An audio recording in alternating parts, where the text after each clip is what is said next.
Cause Before Symptom with your host, James Carner. Tonight we're going to be talking about part 2 of the 13 Bloodlines, a deep dive. Stick around.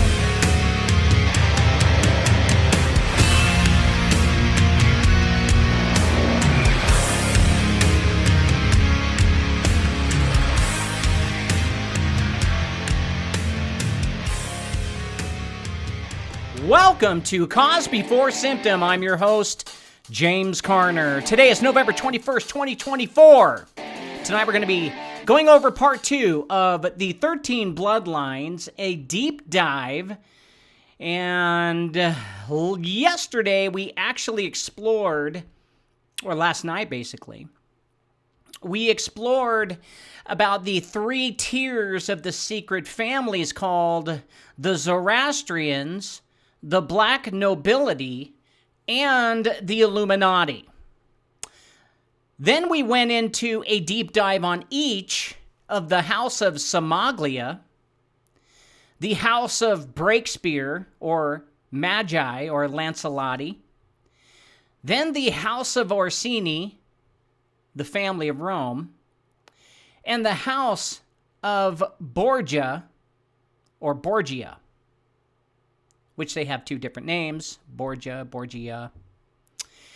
And we're going to finish, hopefully tonight, the rest, unless we're going to, I'm thinking it's going to be a part 3. So, all right, how are you guys doing? Shout out to everyone out there tonight. Boots is in the house. Bushida, hello. Guys, thank you so much for being here tonight.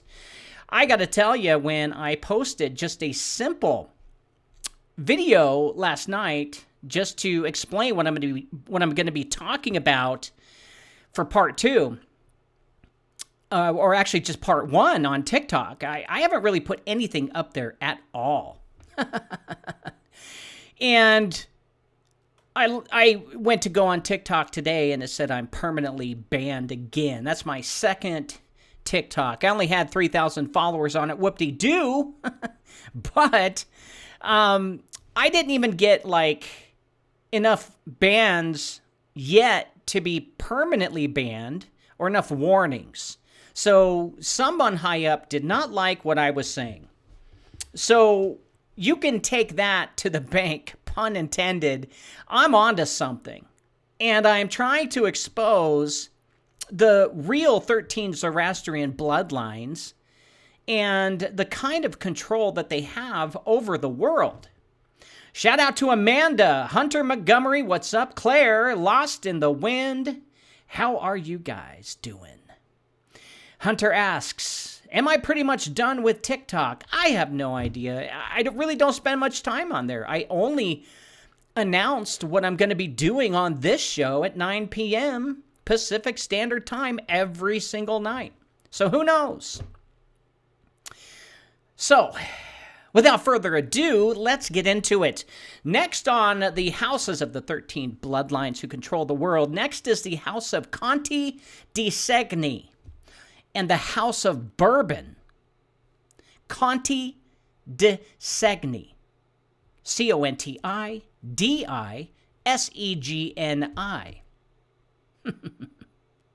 Amanda says, I wish we could spread Trump being in the bloodlines all over TikTok. Well, like they'd believe it. The Conti di Segni, or the Comitibus Signi, also known as Conti or de Comitibus for short, were an important noble family of medieval and early modern Italy. They came from Segni, Lazio. Many members of the family served as military commanders or religious leaders, including many cardinals and 4 popes. That's what all of these families have in common. They've all put popes in the Catholic Church. Conti family, a French branch of the House of Bourbon. The title of Prince de Conti, created in the 16th century, was revived in favor of Armand I de Bourbon. Prince de Conti in 1629 to 1666, who was a leader in the Fronde. He was the younger brother and rival of Louis II de Bourbon, Prince de Conde, the Great Conde. Notable members of the Conti family include Francois Louis de Bourbon, Prince de Conti, who was a candidate for the Polish throne, and Louis Francois de Bourbon, Prince de Conti, who served in the War of the Austrian Succession. The House of Conti became extinct with the death of Louis Francois Joseph de Bourbon. Prince de Conti, who had distinguished himself in the 7 Years' War. But they're not extinct. The Conti di Segni, also known as Commitibus, de Commitibus, were an important noble family of medieval and early modern Italy originating in Segni Lazia. Many members of the family acted as military commanders or ecclesiastical dignitaries, including many cardinals and 4 popes. During the Middle Ages, the Conti were notable, including 4 who became popes. Pope Innocent III, born Laterio de Conti, and he was the head of the Catholic Church from 1198 to 1198, to his death in 1216.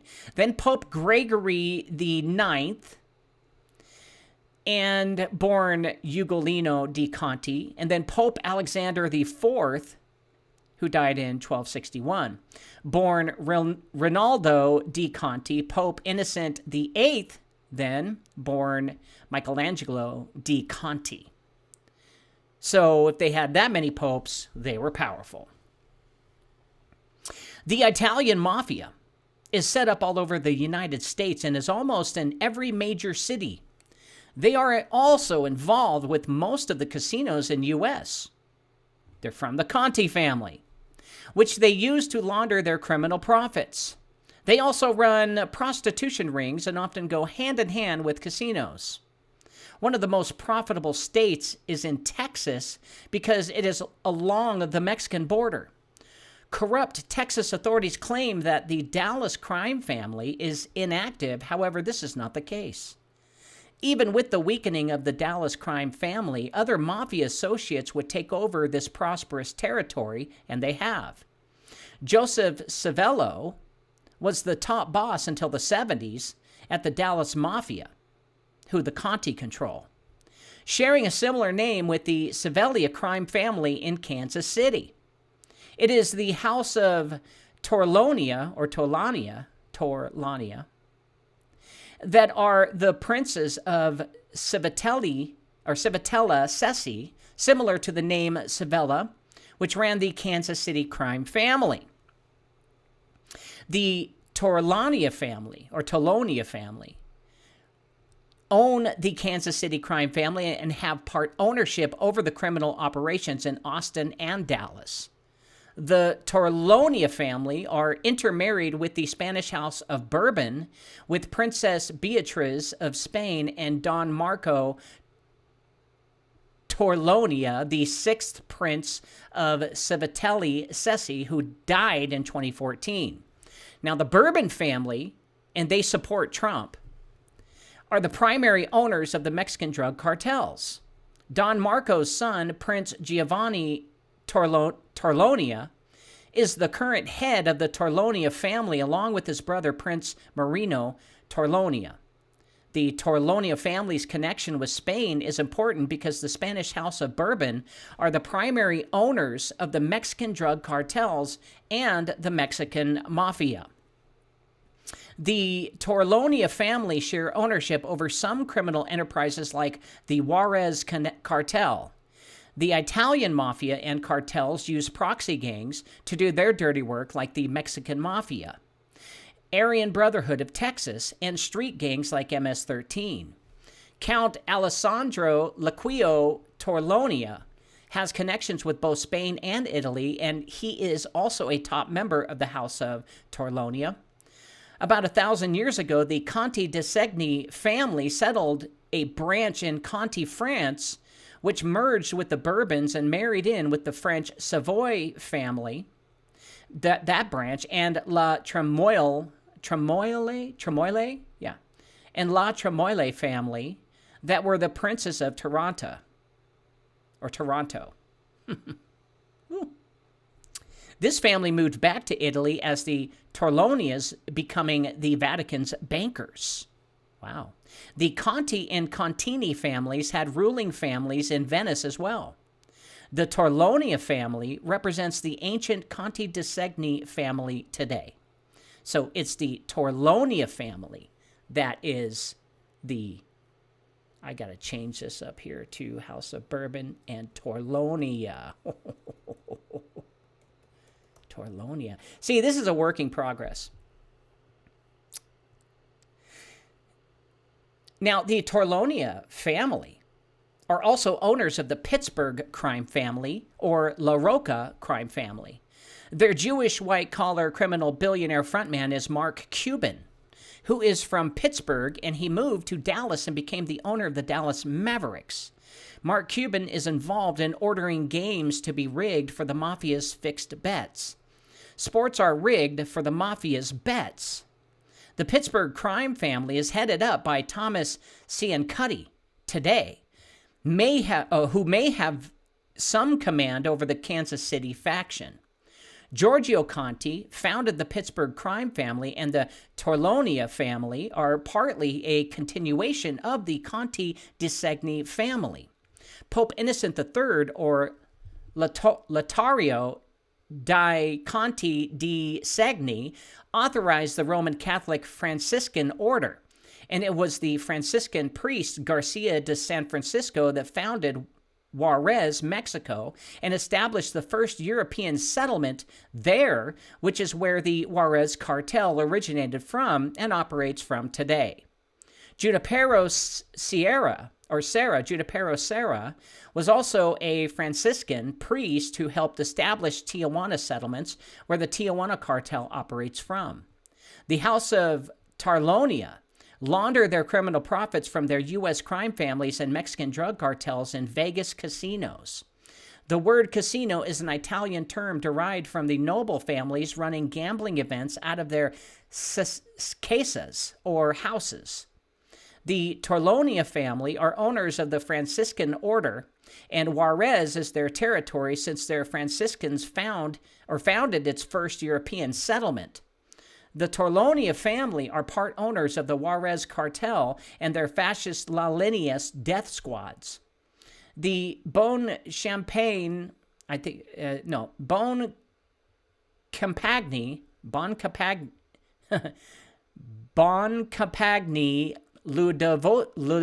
Ludovici family, never heard of them, of Rome are also part owners of the Mafia's Texas operation, specifically in Austin, and Dallas crime family is still in operation, managed by Savella Associates and other various crime families. The Bon Compagni family own the Bonanno crime family, which were allied with the Cerrito crime family, and I believe they covertly moved to Austin, Texas. What's up, Gertison? Bon Compagni means Goodfellows, a term for made men in the Mafia. Prince Nicola Bon Compagni of Rome is the head of this princely family and is married to Rita Genrette of Texas. The Sforza Cesarini family has married with the Velasco noble family of Spain, with Don Guillermo Maria Miguel Fernandez of Velasco, and Balfe married to Princess Carolina Sforza Cesarini. Now, Velasco, Texas, is named after a Mexican general and relative to the Velasco family, which ruled as dukes in Spain. Louis de Velasco was the viceroy of New Spain, ruling from Mexico City. Las Vegas is a Spanish word which means the meadows. Vegas was Spanish-Mexican territory before it became part of the United States and was likely named in honor of the Vega family of Spain, represented today by Inigo of Artiega,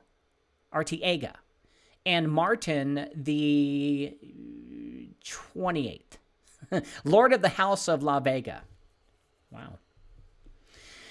I believe Caesar's Palace Hotel and Casino in Vegas is named in honor of the Sforza Cesarini family. The mafias are involved in most casinos in the United States and use them for money laundering and gambling. Rackets used fixed bets and rigged slot machines. The Jesuit Xavier University educated James Zenny Jr., who is a founder and owner of Z Capital Group, which owns Affinity Gaming with casinos in Vegas, including Silver Sevens Casino. The black nobility and Ferrari family have the El Dorado resorts owned by their Carano family agents, which also own Ferrari Carano vineyards and winery. El Dorado Resorts owns various casinos throughout the United States, including the Isle of Capri in Kansas City. The billionaire Fertitta family owned Station Casinos, which includes about 20 casinos in the United States. The owners of mafias use their influence to prop up businesses or businessmen who then covertly work with and enable mafias. MGM was established by Palavinci, frontman Kirk Kerkorian, who also built Caesar's Palace.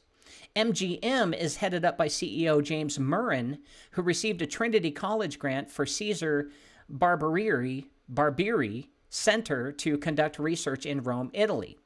The Melzi family are the Dukes of Lodi today, and they possessed the Villa Melzi de Eril in Bellagio, Italy, currently owned by the Gallarati Scotti family through their marriage with the Melzi de Eril family.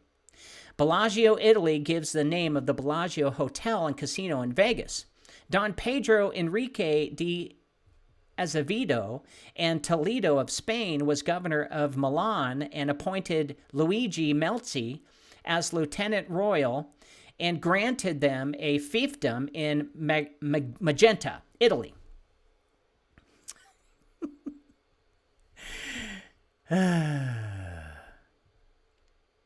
Duke Benigno Melzi de Eril, E-R-I-L, D-E-R-I-L, is the current head of this family. Okay. Excalibur Hotel and Casino is owned by MGM. It takes its name from the legend of Arthur in British mythology. The Wellesley family are British peers and were also granted titles of Dukes of Ciudad Rodrigo, Spain, for fighting against the French for the Spanish crown. So that's the house of Conti, I believe we just did. Yes, the house of Conti di Segni, or also the house of Bourbon and Torlonia. Interesting. Next is the house of Chigi Albani della Rovere. Palazzo Chigi has been the seat of the Italian government since 1961 and is located in one of the most famous areas of Rome's historic center, along Via del Corso, almost halfway between Piazza del Popolo and Piazza Venezia. The entrance is on Piazza Colonna, which takes its name from the 2,000-year-old column of Marcus Aurelius that stands in front of the main door.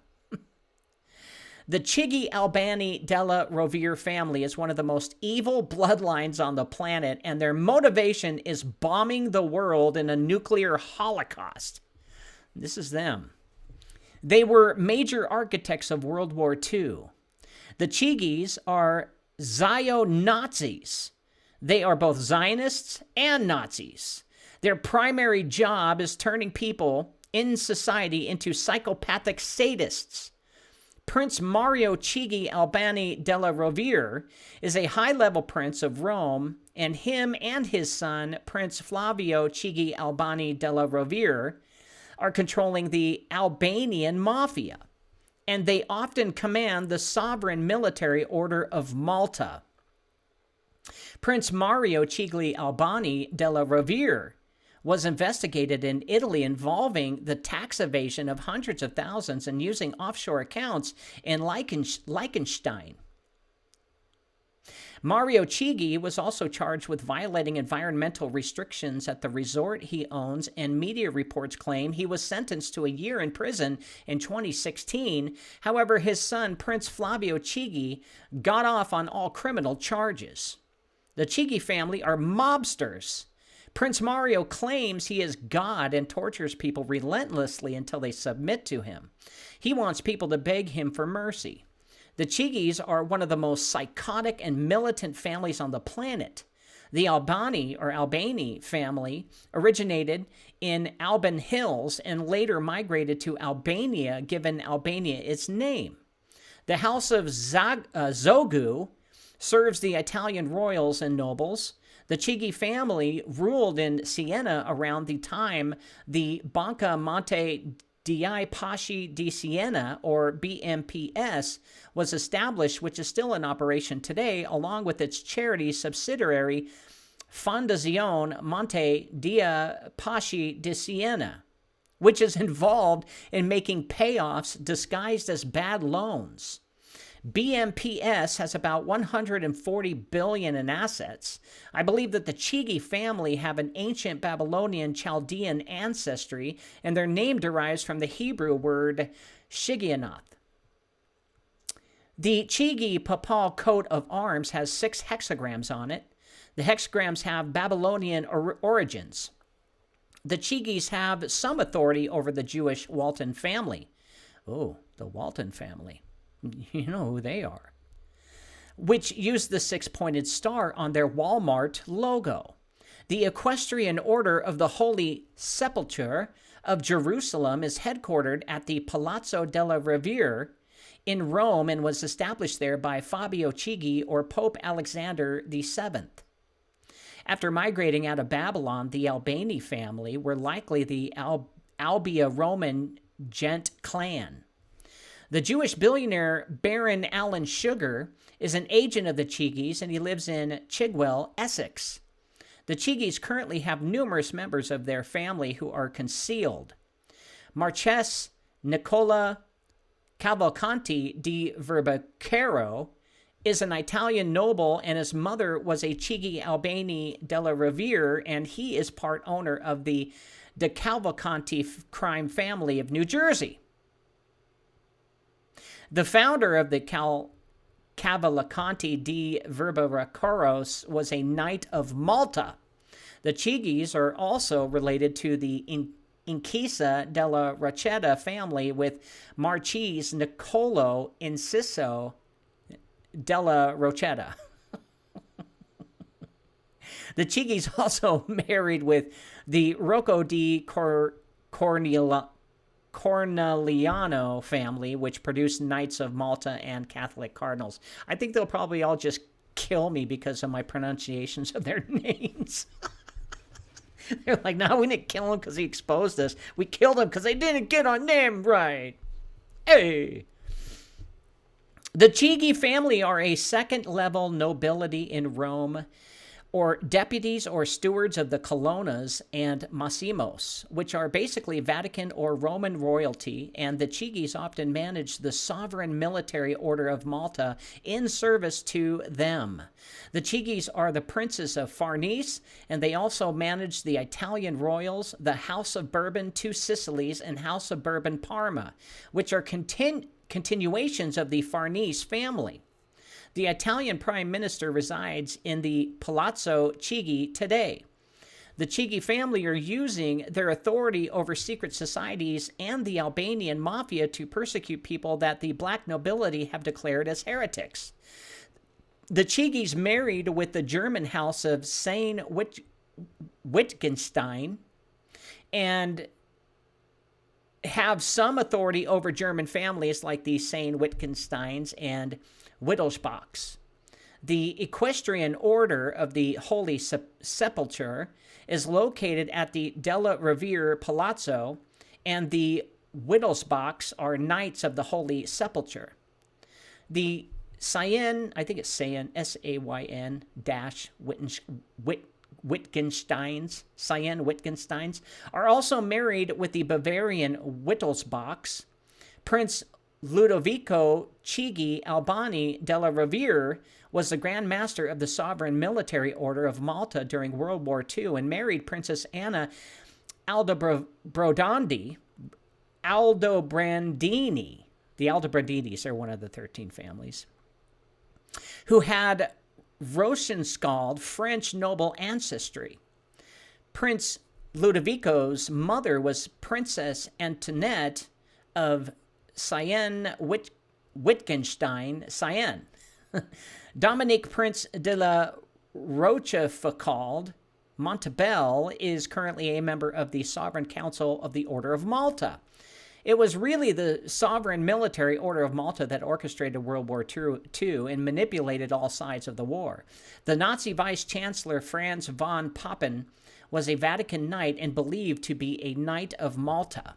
Baron Albrecht Freyer von Bosselager is the current Grand Chancellor of the Order of Malta, which is headquartered in Rome. The Bosselager are a German nobility, and Baron George von Bosselager and Albrecht, father Baron Philip von Bosselager, were Nazis who were involved in the fake plot to assassinate Hitler known as Operation Valkyrie.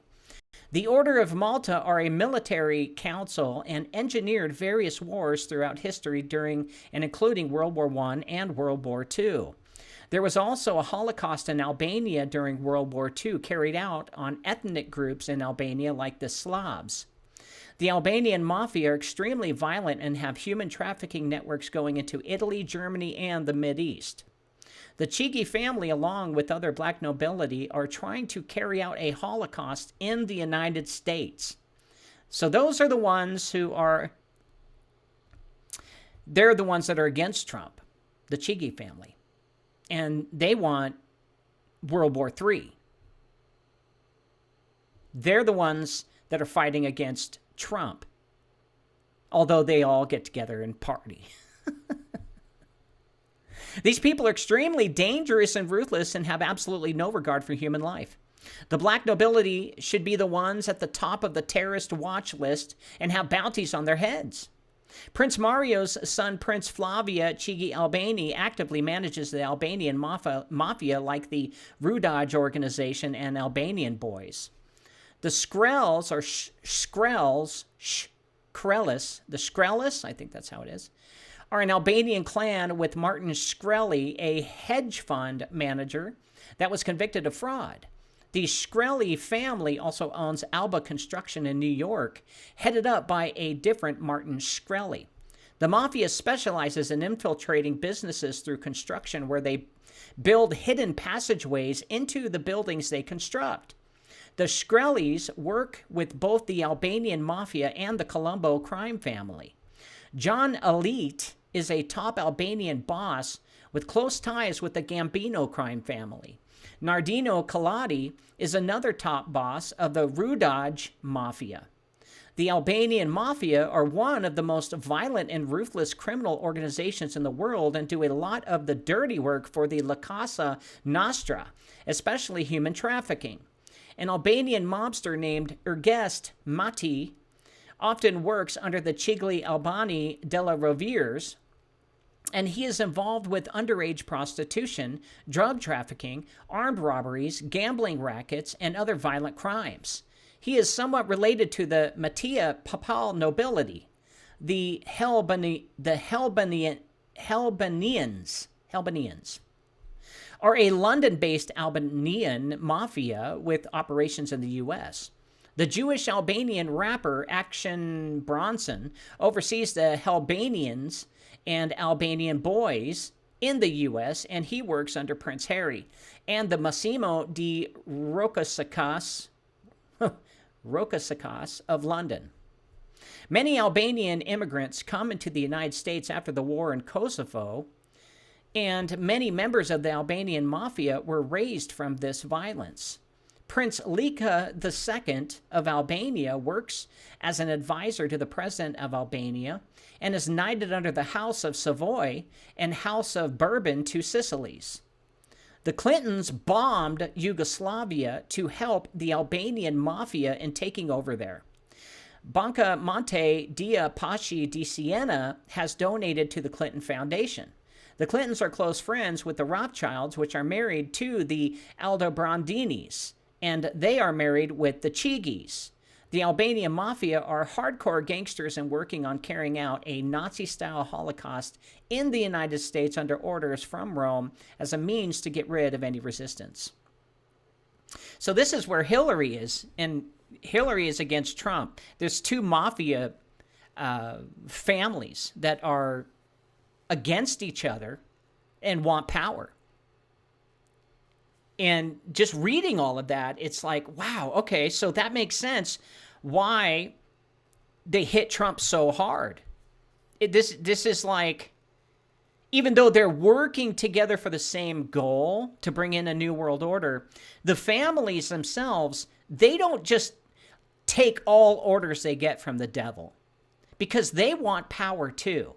And they'll get to the devil's response soon, but first they need to take care of business in between.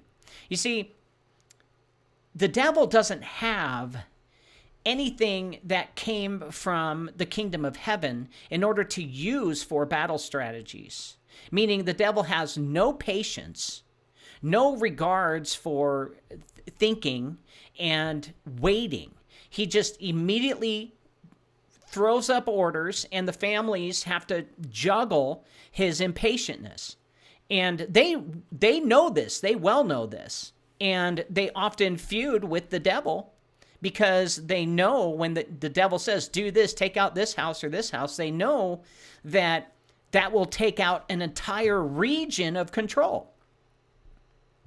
And all of these families are fighting amongst each other, trying to get power and gain power. But the Chigis, this is what it sounds like. The Chigis, Hillary, or whoever's in charge of the Democratic Party, they wanted to go to war. So it's very interesting to try to figure out who's with what. But the Chigi family are definitely against Trump. And you could totally tell just by going through these families' history. Now, Prince Mario Chigi Albani della Rovere is a high authority in Rome, and he is the primary owner of the Albanian mafia, which are on international crime syndicate. They are an international crime syndicate. Prince Maria is also a military commander over the Sovereign Military Order of Malta, and his ancestor, Prince Ludovici Chigi Albani della Rovere, was the Prince and Grand Master of the Sovereign Military Order of Malta during World War II. Prince Mario has a major god complex, which is why the other Roman nobles used their influence to have him investigated for money laundering in Liechtenstein, and later had him arrested and convicted for violating environmental laws. Prince Mario Chigi is a blasphemous subhuman that claims to be God and thinks he is the head of the black nobility, but in reality he serves the Massimo family. The Massimos and Gitanis also took over most of the Albanian mafia in New York through the Gambinos, and have the Gotti Agnella brothers managing the Albanian mob today. The Chigis still manage and profit from some Albanian mafias in Albania, and still partly manage the Albanian mob in New York, as well as the Helabanians and the Albanian Boys gang. Prince Mario is a disrespectful, lying, apathetic, and murderous tyrant with zero conscience. Now, I just want to say that what I said above and what I just read doesn't make sense, because what we've been learning is that these the Gitanis and the Gotti Agnello and the Gambinos, they all work for Trump. So could it be that they teamed up and they're working together and they're all trying for the same objective for World War III? Is that what they're trying to do? Because that's the research I found, is that the Gambinos and the Gaudis and the Gaetanis, Gaetanis family, not the Massimos, but the Gaetanis family, they are all under the Team Trump. So it's quite interesting to try to figure all this out. According to investigators, in order to divert the gains achieved in Italy and to elude the chain of fiscal controls, the Chigi family, fictitious residents in Bulgaria, had established 2 offshore companies in Liechtenstein. The 2 companies, although the economic activity was carried out in Italy, invoiced services to national and foreign tour operators. The proceeds were thus diverted to the current accounts of tax havens. In that case, it was an alleged evasion of 30.5 million euros and a concealment of VAT of 1.9 million euros, in addition to the round of false invoices of about 2.2 million euros. Nothing to do with the 400,000 euro evasion disputed currently by the prosecutor of Rome. But those are just stupid numbers. They've got more money than that. You know, couple million bucks is nothing. That's just a couple pennies in their pocket. So for them to, get in trouble for that, nothing. It's all good. A year of imprisonment for abusive subdivision committed according to the accusations within his international camping country club, Castelfusano, in violation of archaeological, environmental, and landscape constraints that protect the reserve of the Roman coast near Ostia. It is the sentence handed down yesterday by the Rome judge to the 86-year-old Prince Mario Chigi, who will also have to pay a fine of 35,000 euros.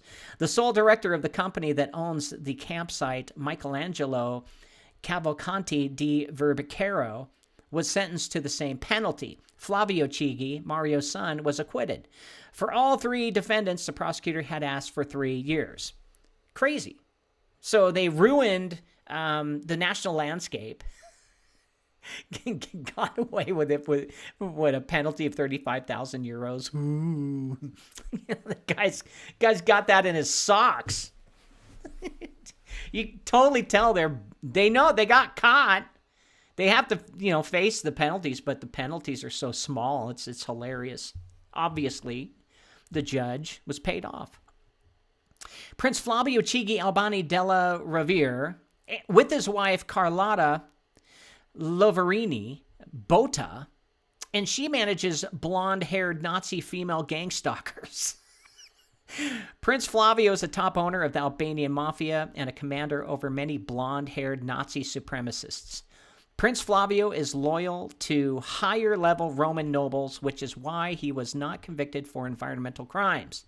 When lower-level nobles and royals like Prince Vittorio and Prince Mario try to assert control over Rome, the other black nobility shut them down and had them imprisoned. Interesting. Banca Monte dei Paschi di Siena, SPA or BMPS, claims the title as the world's oldest bank, owned by the Chigis. Operating without breaks since 1472, BMPS, the oldest bank in the world, the holding company for the bank, is also one of Italy's top 5 banks and ranks among the top 50 throughout Europe.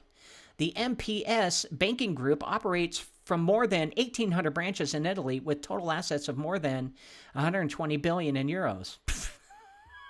That's it? It's not a lot. Not when you're a crime family. Carrier della Sera published a partial list of MPS debtors, and as non-performing loans have been the core issue of MPS vulnerability, it is interesting to see how MPS reached a bad ratio of non-performing loans. According to Giovanni Antonio Muto, a famous real estate businessman in Italy, received 21 million euros to build hotels and car parks in Mantova. 13 million euros were invested in the project, while 14 million euros seem to have disappeared. Where did it go? Well, we had to buy dinners. Still not a lot of money. Italian prosecutors are trying to understand why MPS allocated loans to its clients. What needs to be clarified is whether MPS calculated and took into account risks in distributing its loans. Or, as it has been accused of, MPS management distributed loans neglecting any normal risk control in order to satisfy personal and political interests. Well, of course. The Chigi family is a Siamese family that rose from banking in the 13th century to princely rank in the Papal Rome and in the Holy Roman Empire in the 17th century. So they gave loans to the church.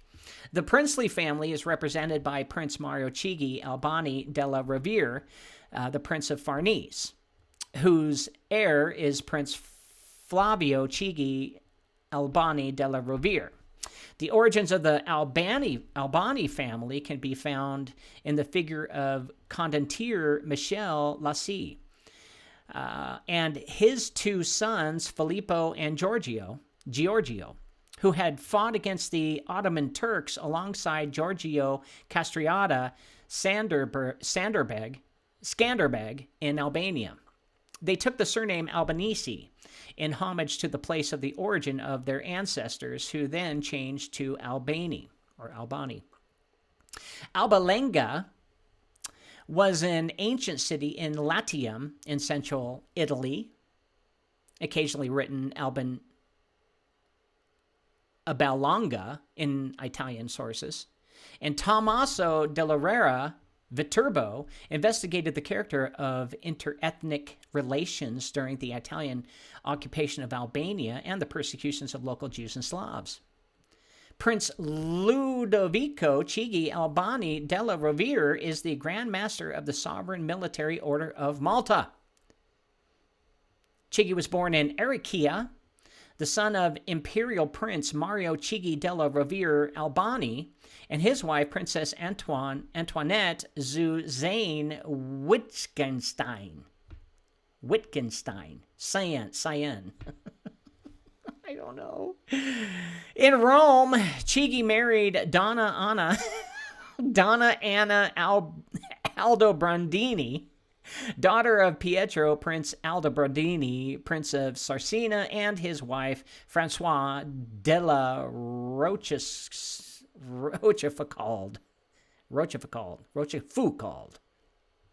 Prince Dominique Rochefoucauld Montbel is the current Grand Hospitalier of the Sovereign Military Order of Malta. The Chiglis are basically married with the Rochefoucaulds. Prince Dominique is a French noble with Bavarian titles of nobility under the House of Chigli. The current name was added during the reign of Pope Alexander VII, who moved here to papal confessors known as the Penitentiary. It formerly housed the Hotel Columbus and is still the headquarters of the Order of the Holy Sepulchre. Oh my gosh. Okay. Now, these are the Chigis. They're the ones who control Walmart. And they're also heavily involved in wanting to destroy the entire world. And I could go on and on and on about the family's history, but it just goes over your head. A lot of information, just a lot of information. And the Chigis have more information than all of them. Now, Clinton was a Jesuit educated from Georgetown, and he is not even a Roman Catholic. Clinton and NATO bombed Yugoslavia, claiming Serbs were murdering Albanians, which appears to be based on the Serbian mafia at war with the Albanian mafia in Yugoslavia. And the Clintons took the side of the Albanian mafia and in service to the Chigis. That is why the Albanian mafia became more powerful after the NATO bombings of Yugoslavia, which killed thousands of civilians. Prior to this, the Clintons brought in large amounts of Albanian refugees, which included many Albanian mobsters like Ergest Mati. What these Albanian refugees did was leave Kosovo and collected refugee money from various nations like Greece and Macedonia before migrating to the United States, where they would often collect $30,000 per person on top of the tens of thousands they collected from other nations. I know this because they bragged about it. The Clintons basically brought the Albanian mafia into the United States and paid them each tens of thousands of dollars and then bombed their rivals, the Serbian mafia, while also killing innocent civilians in the process. Banco Monte di Porci di Siena has also donated to the Clinton Foundation in the tune of $250,000. President Clinton's Department of State also claims Yugoslav troops had committed genocide. The New York Times reported the administration said evidence of genocide by Serbian forces was growing to include abhorrent and criminal action on the vast scale. The language was the State Department's strongest up to that time in denouncing Yugoslav's president Slobodan Milosevic. The Department of State also gave the highest estimate of dead Albanians in May of 1999. Defense Secretary William Cohen suggested that there might be up to 100,000 Albanian fatalities. Opinions in the popular press later criticized genocide statements by the Clinton administration as false and exaggerated. Basically, there's also criticism of the campaign and the Clintons, etc., and their administration, and NATO officials were accused of inflating the numbers of the Kosovar Albanians killed by the Serbs, which literally 1,200 to 5,700 civilians killed instead of the hundreds that they said, hundreds of thousands. And the winner is the Albanian mafia.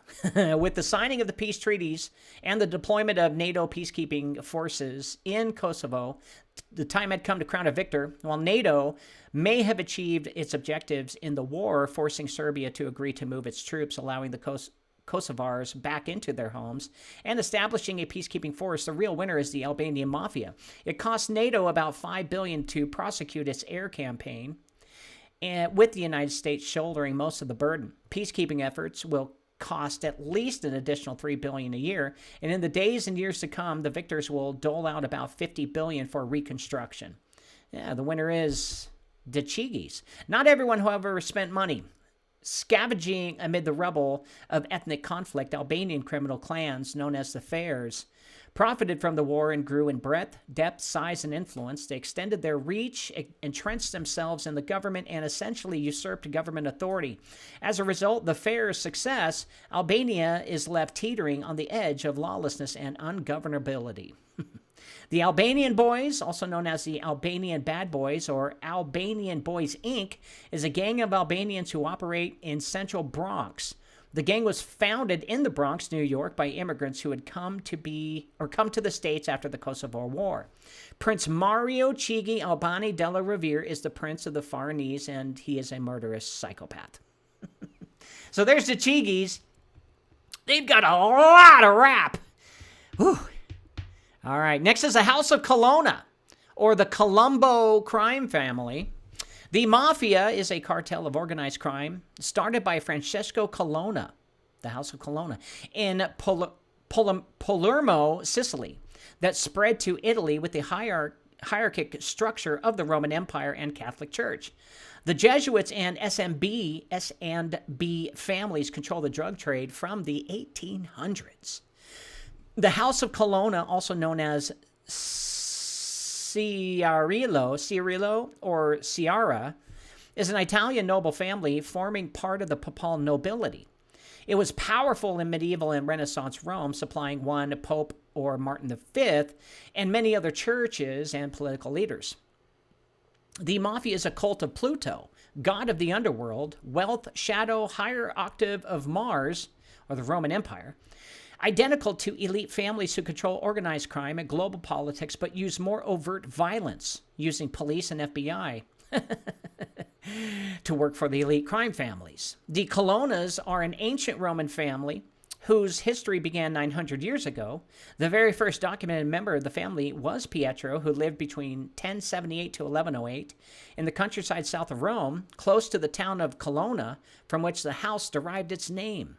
Up to the present day, there have been no less than 31 generations of the Colonna family, the main branch of which established itself from the beginning of 1200 on the slopes of the Quirinal Hill. Yes, there is a Quirinal Hill. It was during that period that the Colonnas built their residence in the area of the present-day Piazza SS. Apostoli, which within a short period of time developed into a veritable fortress. By the beginning of 1600, this massive structure had transformed itself into a grand Roman palace, which from then until the mid-1700s was continually being restored and enlarged. From then until now, Palazzo Colonna provides an impressive testimony to the history of the family from its very first adventurous centuries to the glamour and refinement of the later Baroque period. The stamp of so many famous artists who have honored the palace with their talents is still very much in evidence today. The Colonna Gallery is the prime example of this, evoking as it does a feeling of awe and excitement in many of today's visitors. Turning to important events of the family, the 13th and 14th century saw the first Colonna cardinals, Roman senators and military leaders who fought to assert and maintain the influence of the family during those turbulent times. In contrast, there was also the mystical figure of Blessed Margarita, a contemporary follower of St. Francis. She later beatified by Pope Pius the 19th in 1848. I'm sorry, Pius the 9th in 1848. During the 15th century, the most important person by far in the family was Oddone Colonna, Oddone, O-D-D-O-N-E. He became Pope Martin V at the end of the dark period of the Great Schism of the West, which had split the papacy between Avignon and Rome. For almost a century, Rome had been in a state of crisis with the power vacuum provoking violent armed clashes between rival families, even today. The foremost of which were between the Colonna and the Orsini. Such clashes involved Pope Boniface, Boniface, the eighth of the Catani family, who was a bitter enemy of the Colonnas. This was when Sciarra Colonna was involved in a famous scuffle with the Pope in his hometown with Anagni, in which he struck him in public, and which became known as the Schiaffo di Agnani, the Anagni slap. However, this was not an isolated incident, as it also involved various other pontifical vicars who succeeded one another from the time of the Avignonese popes and also those from the period of Cola di Rienzo, all of whom allied themselves to the Orsini and hence were enemies of the Colonnas. The two families ruled over not only their respective quarters in Rome, but also two large rural areas around the city, the north dominated by the Orsini and the south by the Colonnas. Both areas were garrisoned by the respective families, and they controlled the major roads into Rome, the Alpaia, Prenestina, E. Cessalina by the Colonna, and Flaminia, Solaria, and Cassia by the Orsini. Pope Martin V again made Rome the apostolic seat, initiating a program of sorely needed law and order, together with some serious reconstruction in this badly run-down city. The Roman Renaissance had in Martin V a truly illustrious representative. He commissioned the restoration of the four principal Roman basilicas, giving them the same degree of attention that he gave the reorganization of the various political departments. He nominated as his residence Palazzo Colonna, which therefore then became the apostolic seat for 11 years. In the second half of the 1400s, the family was faced with another pope allied to the Orsini, Pope Sixtus IV, of the Della Rovere family.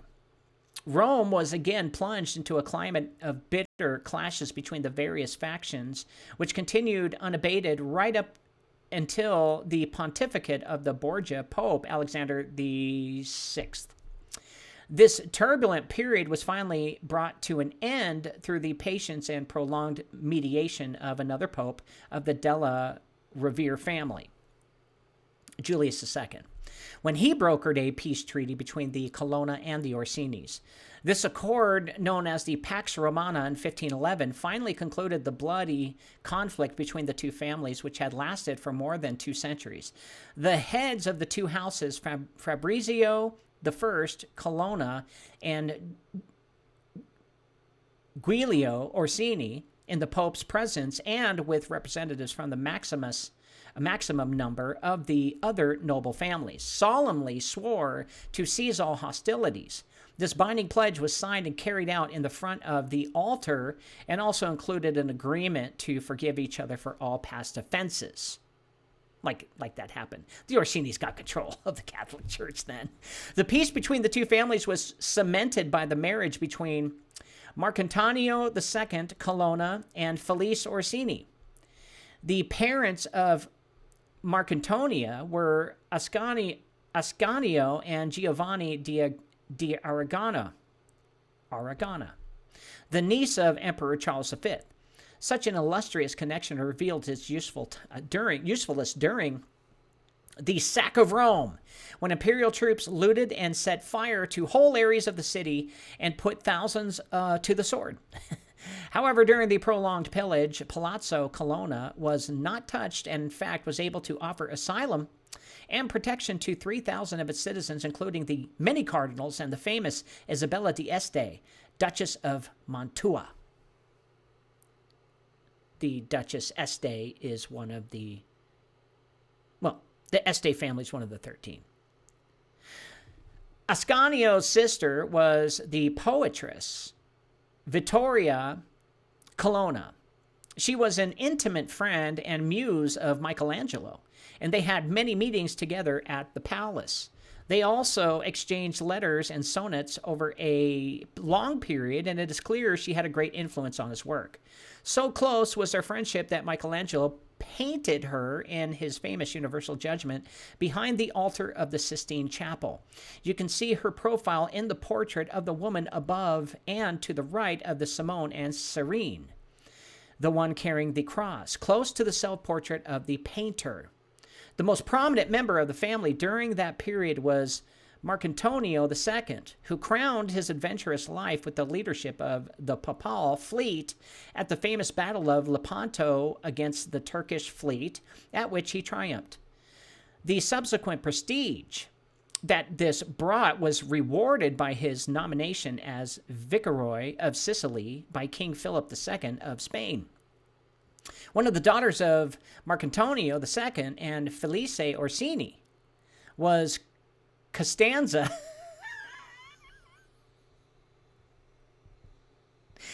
George Costanza. Can't stand ya. Yes, was Costanza. Wow. Yeah. Who befriended Caravaggio and became his protector from the very beginning and all through his rumbustious meteoric artistic career. During his time in Rome, Caravaggio was a frequent guest of Palazzo Colonna, and here he first sought refuge after his famous duel with Ranuccio Tomasoni, which resulted in the opponent's death. Costanza then organized his escape to Naples via a short stay at their palace in Poliano, just south of Rome. Yeah, Robert Gertison just made a good point. Santos Bonacci talks about the Colonna family, supposed diabolical family in the U.S. renamed to Collins family. Yeah, I've actually heard that from him. I don't know if it's true or not. I do know that it makes sense to me. The Colonna family changed to Collins. The actual Collins family, from what I understand and from what Santos Bonacci said, are the ones that are controlling the United States. It's their little territory. So there you have it. We already read that. During the course of the 1600s, the Colonnas consolidated their considerable influence in Rome and in the courts of both Spain and France. Filippo I, Cardinal Girolamo I, and Lorenzo Onofrio the husband of Maria Mancini Mazzarino, all contributed to the extension of important family connections through friendship, as opposed to what had previously been achieved through recourse to arms.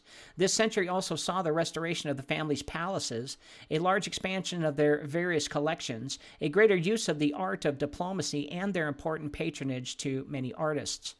There was also a renewed emphasis on arranged marriages, a shrewd policy that linked the family to a series of other illustrious houses.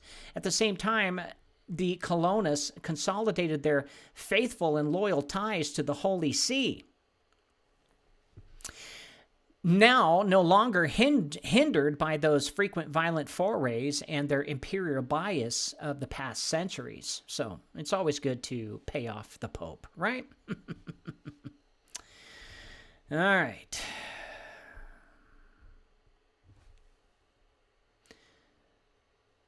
The century also saw a complete restoration and transformation of Palazzo Colonna into a sumptuous Roman residence, along with the construction of the magnificent Galleria Colonna.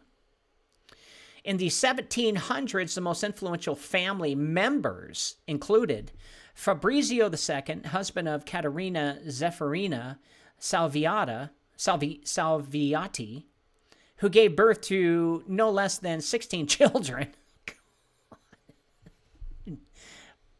Popping them out, one in the oven. Another? Amongst them were two future cardinals, Marcantonio and Pietro, and their firstborn, Lorenzo II, who married Mariana d'Este.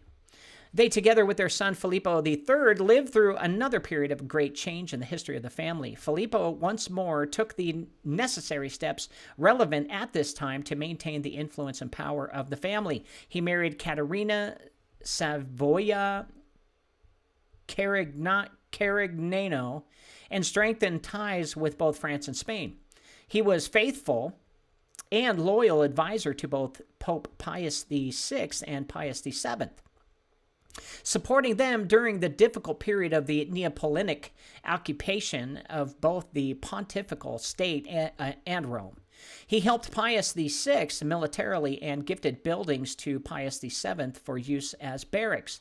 The ones in Rome were in Piazza della Pilato, next to Palazzo Colonna, and they became the Gregorian University in 1930.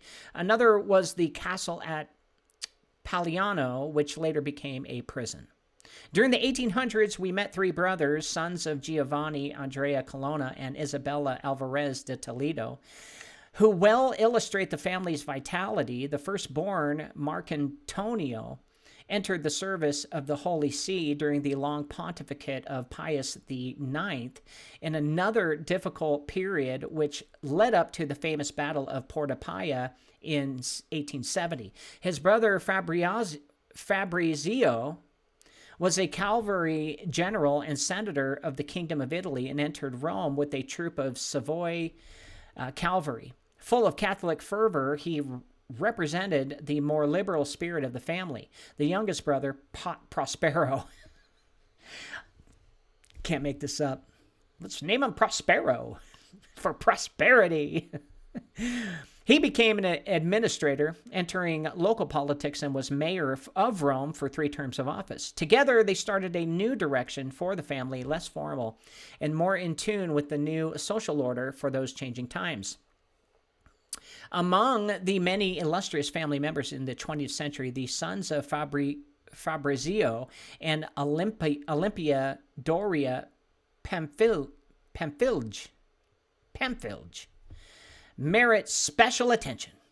One of Ascanio, who was an Italian ambassador in Washington during the Second World War, and to whom fell the unenviable task of giving the despicable declaration of war by our country to President Roosevelt.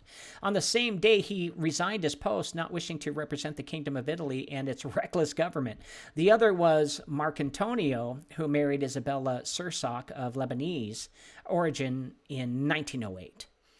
Donna Isabella, as she then became known, occupied a prime position amongst the elite of Roman society throughout her long life up to the 1980s. She was a lady of great intelligence and power who defended and jealously guarded the artistic collection of the family through the darkest periods of both of the two world wars. She and her husband were intensely loyal to the Holy See, so much so that she was given the rare honor of Vatican citizenship.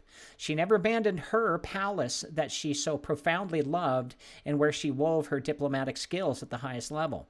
Receiving heads of state and royalty from half the world, narrowly escaping arrest by the neo-fascists, she continued to always keep uppermost the interests and image of the family to which she was so proud to belong. Throughout her vision and dedication, Palazzo Colonna was considered and restored to its former glory, and the family owes a profound debt of recognition to this great lady. She also instilled in both her children and grandchildren their great responsibility for their preservation. Her personal stamp on the palace is seen especially in two splendid apartments dedicated to her, the Princess Isabella apartment and the Gallery apartment. These are open to the public on Saturday mornings or privately on request every day of the year. And that is the Colonna family. Holy crap. What if I told you the cause of your fatigue is hiding in plain sight? In the 1920s, Standard Oil changed medicine forever. They pushed synthetic petroleum into drugs. Sure, it masked symptoms, but it wrecked our guts. Our good bacteria, the ones fighting off parasites and heavy metals, got wiped out. But hey, here's the good news. We can fix this by going back to nature. Meet Elite Potion, the award-winning detox program that's changing lives. It restores your good bacteria by removing toxic threats like aluminum, strontium, barium, and parasites. Imagine feeling energized and alive again. They said there couldn't be a pill that did it all. We invented it. Visit ElitePotion.com and reclaim your health from synthetic pharmaceuticals. Your body will thank you. We're back. If you're just tuning in, we've been going over the 13 bloodlines and a deep dive into each family. As much information as I could find, anyway, online. Bushido mentions that Santos Bonacci actually lives around the corner. Bushido, have you talked to him? Can you do me a favor? Tell him I want him on my show. I've been trying to get a hold of him for a long time. I've been sending him information. He has not responded. I would love to have him on the show and go over all these details and try to figure out what in the hell, who is doing what exactly. So we're talking about the Colonna family, and now we're getting into the House of Farnese, the military bloodline family. The Farnese family, officially established by the Jesuits. Officially established the Jesuits, the Farnese. I think it's Farnese or Farnese. Prince Mario Chigi Albani della Rovere, the Prince of Farnese, oversees Nazism, Zionism, Sovereign Military Order of Malta, Equestrian Order of the Holy Sepulchre, as well as the Jesuits and Pope.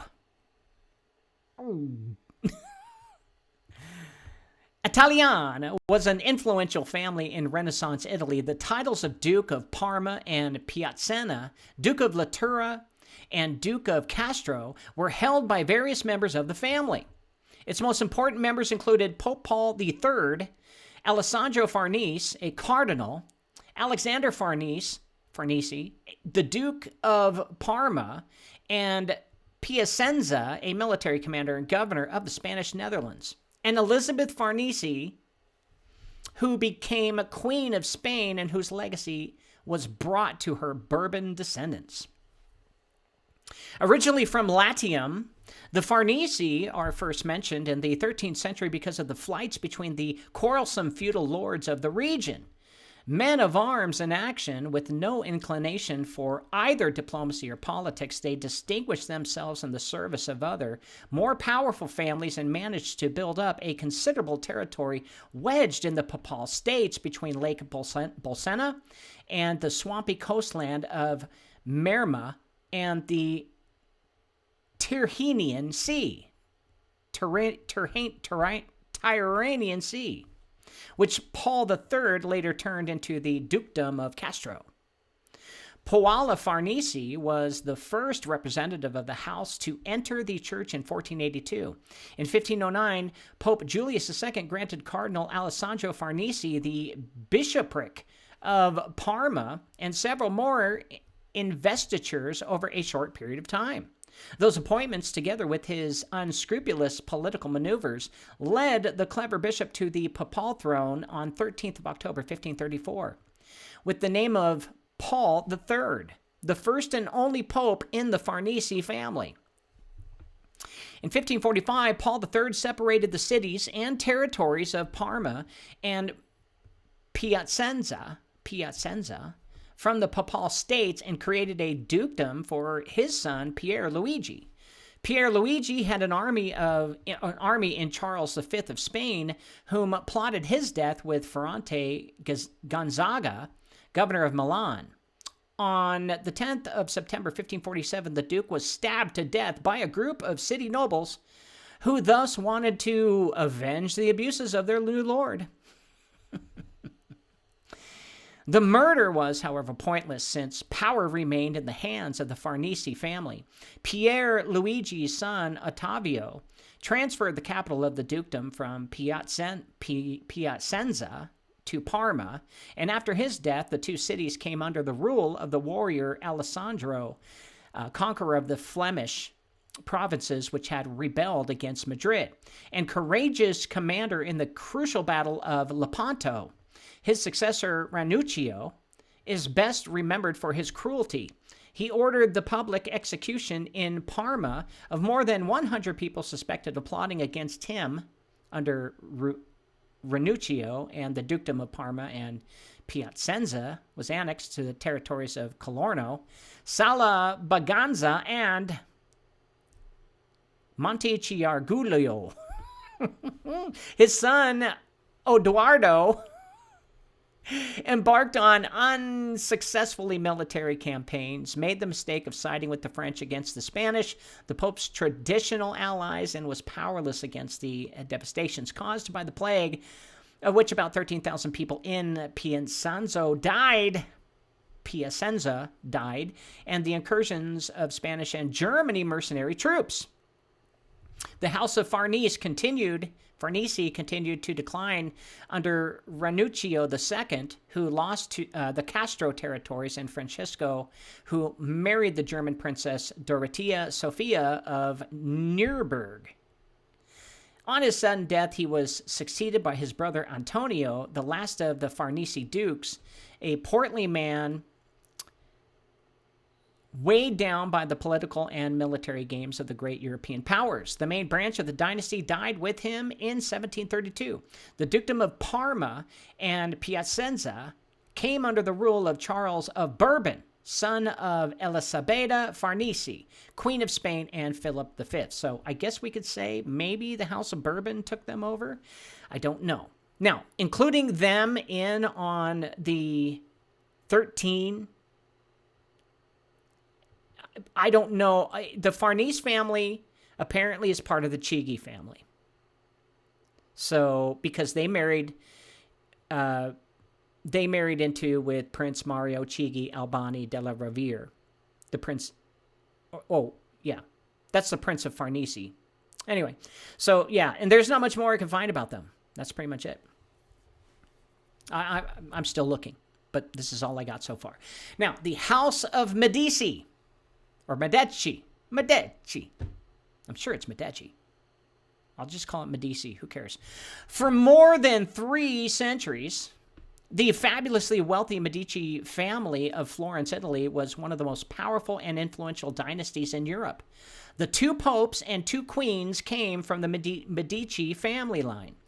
Art lovers can thank the Medici for fostering and funding great Renaissance talents like Donatello, Botticelli, and Michelangelo. And in Florence, which had a love-hate relationship with the Medici, who you can hardly walk a block without running into a palace or church or museum that bears the Medici crest or drips with the family's rich cultural inheritance. They were heavily into art. They were the ones who basically figured out, hey, we can make money on art by making a piece of shit and selling a piece of shit and sell it for way overpriced and get other families to buy it while they make money. That's pretty much it. The House of Medici was an Italian banking family and political dynasty that de facto ruled the city of Florence during much of the Italian Renaissance. The Medici dynasty first began to gather prominence under Cosimo de' Medici in the Republic of Florence during the first half of the 15th century. He ruled mostly from behind the scenes, using his vast fortune to control the Florentine political system and patron humanist arts and architecture. The Medici family are called the godfathers of the Renaissance because they laid the groundwork for cultural prosperity in Florence. Their major innovations in banking, art, and architecture still persist today. The Medici family is one of the most powerful and influential groups in European history. They innovated new banking systems and laid the groundwork to make Florence a cultural hotspot. Through their political strategy and patronage of major artists like Michelangelo, they created the High Renaissance. Such an extended family has a lot to talk about. Below are, anyway, I don't want to read that part. Well, here's some highlights that influenced the Medici family. Well, they have produced popes, queens, and artists over the last 500 years. Italy wasn't a unified nation when the Medici family's power began. It was organized into city-states, contrary to surrounding nation-states like France. Some of these states were Siena, Venice, Naples, and Florence, the last of which is where the Medici took hold. The peak of their power lasted from 1434 to 1737 and produced figures who would extend their influence outside of Florence. These include four popes: Leo X, Clement VII, Pius IV, and Leo XI, as well as two queens of France, Catherine de' Medici and Mario de' Medici, or Medici, whatever. The short answer is that they formed the largest bank in Europe in the 15th century, from 1397 to 1494. That's how they made their money. Cosimo the Elder established the Medici Bank in Florence. He expanded it into other city-states, including Geneva, Venice, and Rome, where the Papal States would begin to work with his business. In his lifetime, he would eventually go on to establish branches in foreign cities like London, Bruges, and Lübeck. These branches made it easy for the papacy to order goods across Europe and for bishoprics to pay fees from afar. Location is just one part of what made their bank prestigious. The Medici Bank also developed some of the financial tools we still use today. They introduced double-entry bookkeeping, or the practice of recording a payer's debts and debits and credits in one log. This made it easier and more accurate to calculate one's net worth. They were the ones that went, why don't we put all of it in just one piece of paper, each person, and calculate all their debts, so it's all on one piece of paper. Wow, you're smart. Well, they don't call me Medici for nothing. Additionally, it was dangerous to send large sums of money payments across the continent to pay for foreign goods in this era. The Medici Bank fixed this by inventing letters of credit. In practice, this could look like an Englishman paying a London Medici Bank in pounds for an art piece from Florence. The Florentine Bank would then produce a letter of credit to the artist as proof of future payment. Then the artist can deliver the work and take his payout of the bank in his own currency. These achievements eventually helped the Medici family become the wealthiest in Europe. Duh.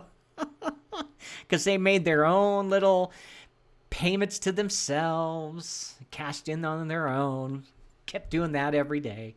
Because all you have to do is just write one of those pieces of promise notes to yourself. Get your bank to cash that in. Come on. They're the ones who seemingly invented the promissory note, apparently. That I thought was the Rothschilds, but maybe they took it from them. I don't know. Their art patronage earned them the nickname Godfathers of the Renaissance. What did the Sistine Chapel with the Duomo of Florence and St. Peter's Basilica all have in common? The Medici family helped develop all of them.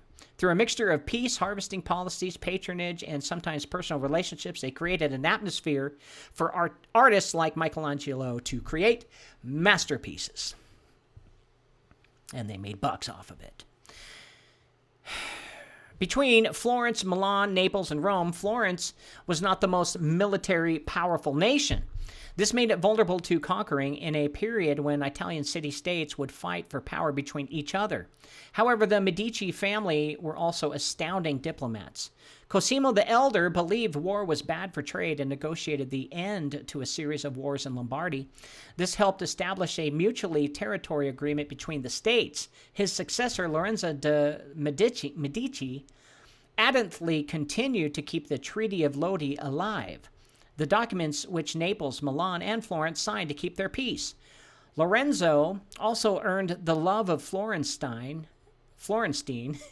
citizens by doing acts such as freeing and clothing galley slaves. In fact, Sandro Botticelli is said to have made the piece Pallas and the centaur for him. Pallas Athena is the goddess of knowledge and wisdom, while the centaur represents humanity's fertility. Lorenzo the Magnificent knew how to negotiate with Naples, even if Naples had a large army that could beat the Florentines. Yet Lorenzo kept Florence independent and safe, making Lorenzo, Athena, and Naples the centaur. On top of being a powerful political figure, he was one of the greatest Medici patrons. He funded several major artists, including Botticelli and Michelangelo. Lorenzo met Michelangelo when he was a young teenager studying at the Academy of San Marco. According to Ascanio Convici, a biography of Michelangelo, Lorenzo found him carving an ancient faun stone head. He praised the young artist's skill, but also teased him by pointing out an error, that an old faun would not have a full set of healthy teeth. So Michelangelo knocked off a few teeth and showed Lorenzo the piece again. This mixture of quick skill and talent charmed Lorenzo, so he invited the young artist to live in his palace. There, Michelangelo studied under the great Renaissance artist Donatello. He lived alongside Lorenzo's sons, the future Pope Leo X and Pope Clement VII, who would commission his work for their papal states in the future. So when Lorenzo the Magnificent died in 1492, Michelangelo's relationship with the family endured. 1508, Pope Julius II, a non-Medici, commissioned Michelangelo to paint the upper walls of the Sistine Chapel. There was a break of 25 years before Michelangelo would touch it again.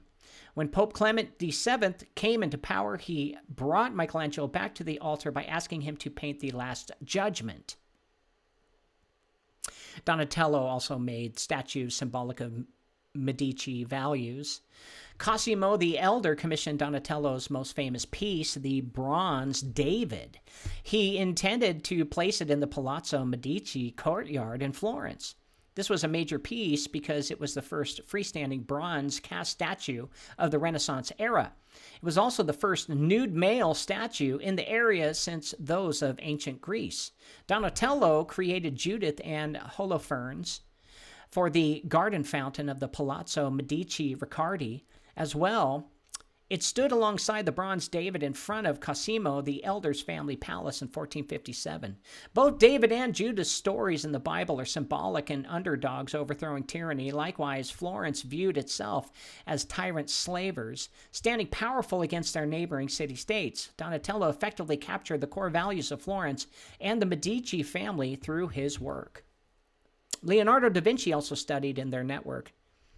Leonardo didn't have a strong patronage by the Medici family as other artists had, but he did begin the education through their network. As a teenager, he became an apprentice of Andrea Verrocchio. Verrocchio was a sculptor and painter who created tombs for Cosimo, Giovanni, and Pier de' Medici. From the 1400s to the 70s, under him, Da Vinci learned about painting, sculpture, engineering, and metalwork. He stayed working with the Verrocchio for a decade. Despite this, Lorenzo de' Medici did not include him on a list of great painters for the Pope to hire in 1481. Scholars are unsure if he meant to reference the Medici family or physicians, the literal ones, when Da Vinci did his work. But basically, Medici's later on said that they were responsible for him. Raphael also worked in the Vatican under Pope Leo X. Raphael's greatest commissioner, he hired him to do a set of tapestries intended for the lower walls of the Sistine Chapel. They illustrated the Acts of the Apostles and can now be seen in the Pinacoteca Vaticana in Rome. Before Leo X, Pope Julius II assigned him to paint some of his most famous frescoes, including School of Athens and Disputation of the Holy Sacrament. But after Julius II's death, Leo X continued to fund his work for the papal rooms. Leonardo had painted a piece called The Meeting of Leo and the Great Attila. Based on Pope Leo I's meeting with Attila the Hun in 452 AD, he later changed Pope Leo's first face to resemble that of Leo X instead. Anyway, on and on and on about the family, and the family about Michelangelo, and all of the artwork. Now, the Medici family was exiled from 1492 to 1513 when Pierre de Medici surrendered control to France. Meanwhile, Machiavelli was a prominent political theorist and diplomat. In the vacuum of the Medici, he formed a network with anti-Medici government figures. The Medici family returned to power in 1513 and organized a list of conspirators who would likely plot to overthrow them. Machiavelli's name was on that list, so they imprisoned, tortured, and exiled him. However, there wasn't enough evidence of his direct involvement for them to execute him, so Pope Leo X allowed them to remain in exile. Machiavelli dedicated the prince to the next Medici ruler of Florence as a guide on how to capture and keep control of a state. He did this to get a position with the Medici courts, but it failed. Only in 1520 did he re-enter public life when Cardinal Giulio de Medici commissioned him to write a history of Florence. They stimulated science and music and fashion. In fact, these were the guys who took the information about a flat Earth and formed the heliocentric model. It was their money, the Medicis.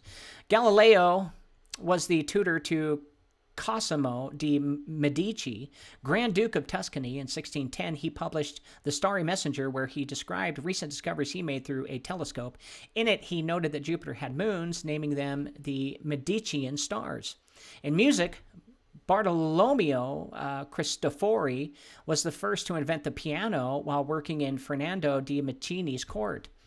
The Renaissance also saw the birth of operas in the late 1500s. The Medicis provided financial support for major opera houses like the Pergola Theater. Catherine de' Medici married King Henry II of France. She was a short woman and wanted to appear taller before meeting the French court. So she commissioned a pair of high heel shoes, turning them into symbols of wealth and status. She was remarkable in a time where high heels was reserved for butchers who didn't want to get their blood on their feet. Butchers wore high heels. Now it all makes sense. She helped to improve and popularize the horse-side saddle so women could ride without exposing themselves. The last of the Medici family secured their treasures in Florence. The last Grand Duke of Tuscany, Gian Gastone de' Medici, died in 1737 with no sons. Anna Maria Luisa de' Medici was the only member of the family left and didn't have any children. With no one to continue their lineage, she knew that the power of Tuscany would go back to Francis of Lorraine. Anna Maria accepted that all art, books, maps, and houses of her family owned would be transferred to them. However, she created a family pact declaring that these treasures would not leave Florence. She detailed, this is her quote, that these things being for the arraignment of the state, for the benefit of the people, and for the inducement to the curiosity of foreigners, nothing shall be alienated or taken away from the capital or from the territories of the Grand Duchy, unquote. The next leaders followed her wishes. Anna Maria essentially succeeded at keeping Florence the capital of everything the Medicis created. Florence continues to see about 16 million tourists a year who come to see what this fascinating family built. Well, they're still around. But that's our history, man. Whenever you put a pope in, man, you become a quadrillionaire. That's pretty much it. That's all I can say. And again, that's going to have to conclude this until tomorrow night. I just don't have enough time to do all of this. I'm sorry, guys. Don't get mad at me. If you're looking for a publication that delivers honest takes and critical insights into the issues of our day, then look no further than the Flame Paper. The Flame Paper is written for the people, by the people, who aren't afraid to challenge a mainstream narrative, be it healthcare, voter fraud, political correctness, or even the one-world government. The Flame is full of timely articles, reports, and expert advice written by freedom-loving, truth-telling experts, journalists, and concerned citizens. To subscribe, go to theflameusa.com. This has been Cause Before Symptom. I'm your host, James Carner. Tune in tomorrow night when we go on part 3 of the 13 Bloodlines and a deep dive into each family. God bless you. God thank you. God keep you. I appreciate every single one of you for coming on to the show and listening to me blabber. Go to jamescarner.com and sign up for my newsletter. It's the only way I can get a hold of you if I get shut down. And go to elitepotion.com and save your life. And if you could all just do me one big favor, just love your neighbor. If we all could love our neighbor, this world would be a better place. God bless you. See you tomorrow.